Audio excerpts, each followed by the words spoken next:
Good morning again. I'm Antonio Sangio, and I'm still in San Feliux, Spain. Today the weather is a little bit different, so I get to enjoy a little bit of everything here when I'm staying in this place. So yesterday, or in my last video number 178 in my channel, we spoke about the different roles that we play in our life, in our incarnations. We talked about victims, we talked about the aggressors or attackers, and we talked about the observers. Actually, I just mentioned the observers. I gave a few examples of how is it that we decide to become victims, right? In one example was a karmic one, in case I had done something to somebody in a past life, or maybe this life, and due to the law of balance, which is karma, it is my time to experience what I made others experience at that time. So that's karma. The second example was an agreement, a contract. Okay, so saying, okay, you part of my soul group, let's incarnate and we play these roles. I need you to do this to me, and as you're doing that to me, I will experience such and such emotion, and through that, let's say I will learn about forgiveness.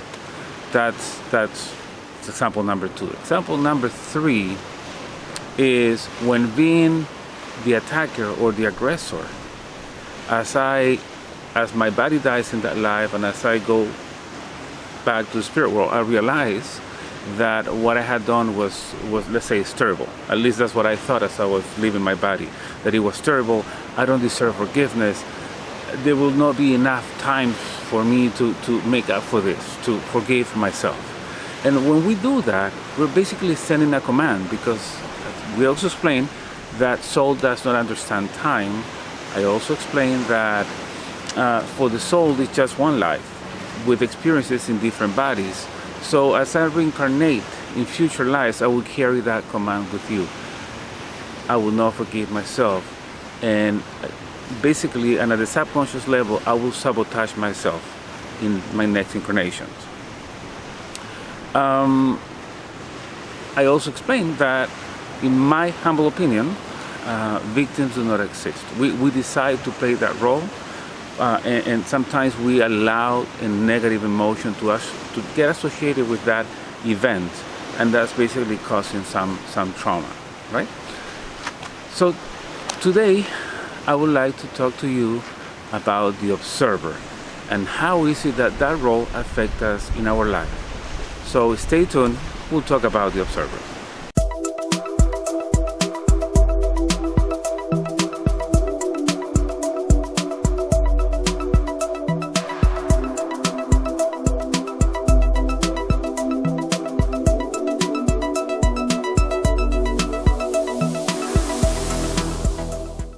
Good, welcome back. So when it comes to observer, let me put the observers in two categories, right? 2 types of observer. Number 1 is the powerless observer. The powerless observer is the one that is witnessing how the attacker attacks the victim. There's nothing he or she can do. Powerless. Let me give you an example of this. For example, in a past life, you saw how a woman was gonna be hanged, accused of being a witch, right? You know that woman was not a witch. You know, because you know that she had some healing powers in her hands, and she actually healed you. But there's nothing you can do. You cannot speak up, because then they will kill you. So as you see this woman being hanged, you feel guilty, and you see that woman looking to you in your eyes, like saying, why don't you say something? I'm not a witch. But you can't, because otherwise you will be killed. So you let that guilt become part of you, and as you continue with your life, you will think, I should have done something. That was not fair. How come I was not brave enough to say something? And after you die, you carry that command with you. Guess what? From becoming the observer, in your next incarnations, you're going to become a victim. You're going to sabotage yourself because of that command. I should have said something. I will not forgive myself. How come I allowed this to happen? How come I didn't do anything for that woman that did this for me when I was sick? Right? So that's an example of a powerless observer. There's another type of observer. This one is the wise observer. Let's call it that way for now, the wise observer. And the wise observer knows that in such event, let's say that next to you, right, you in that life where that woman was being hanged, next to you, there's another person. This is the wise observer. The wise observer knows that there's nothing he or she can do about it. He knows that if this observer says anything, they might kill him or her. And he's totally okay with not saying anything because he understands about the evolution. He says that, and this observer knows that what is being done is not fair. But if he or she says anything, they will not listen to them because they're not at that level of evolution. So the person might get sad about the event, but it's okay. The wise observer understands that there's nothing he or she can do about that, and they're totally okay with it, at least, right? More or less. So those are the two types of observer. Now, when it comes to sessions and hypnosis sessions, the type of observers that we're going to find the most are the powerless observers. And most of the time, this is during their time in the womb. In hypnosis technique, there's a technique, hypnosis, there's a technique called regression to the womb, right? That's when you take people to the womb with a specific purposes, or sometimes clients just go to the womb by themselves because the soul knows there's something there, something there that needs to be addressed. So we're gonna find powerless observers in the womb, for example. When you being a fetus, you know that, for example, right? This is just an example. Let's say that your father is abusing your mother, is yelling at her, is hitting her, and there's nothing you can do. You're just observing. But as you're observing, you might be thinking, if I wasn't here, this would not be happening to my mom. There's nothing I can do. Once I am born, I will do anything in my hands to make my mother happy. Because of me, my mother is going through this. So again, this is a command, this is a decree that will follow you. This is called soul entrapment. Why? Because when we're in the womb, we are inside of our mother's energetic field, aura. How else can we call this? Aura or energetic field. And we get to feel, think, and basically that, feel everything our mother is feeling. And in a way, we get programmed by that. There are many other things that take place during our time in the womb. Like, for example, I don't know, your mother is saying, oh, I wish I had a son. I want to have a little boy.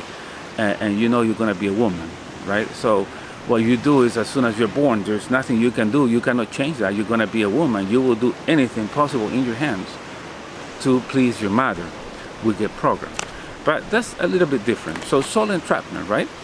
You're witnessing what is happening to your mother. You feel that guilt. So as you are the observer, now you have two options. You can either identify with the victim or the attacker, which in this case is your father. Most of the time what happens is that you identify with the victim. When you're born with that command, the victim role. That's how you start your victim role. Now, let's assume you identify with the role of your father, which happens too, okay? Then, as you get born and as you witness everything that your father is doing to your mother, to your siblings, later in life, you might have the same type of behavior, become an attacker. But at the same way, when you become an attacker, you are becoming kind of a victim. I explained in video 178 how every victim has been an attacker, an aggressor before. Let's keep in mind that during most of our childhood, we just have the role of the observer. We just observe. We just observe what happens with, or in our families, if there is domestic violence, if there are things that are not fair. There's nothing we can do but just observe. But all of that is causing some issues on us. And all of that makes us identify with one of those two roles. Most of the time, it is the role of the victim. What I'm trying to say is that some people that come for hypnosis sessions, once they go back to childhood, and by the way, most of the issues that people bring to hypnosis sessions are from childhood. Why? Because it is during that time where your critical mind is not developed yet. So it allows everything to go into the subconscious mind and get recorded there. So in the future, that's going to affect us.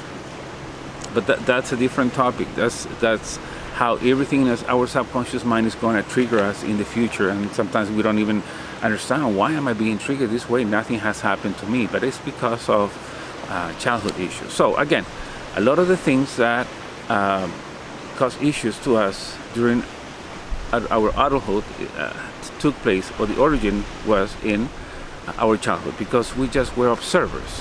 And as we're being observed, we actually identify which each of those roles, either the victim or the attacker.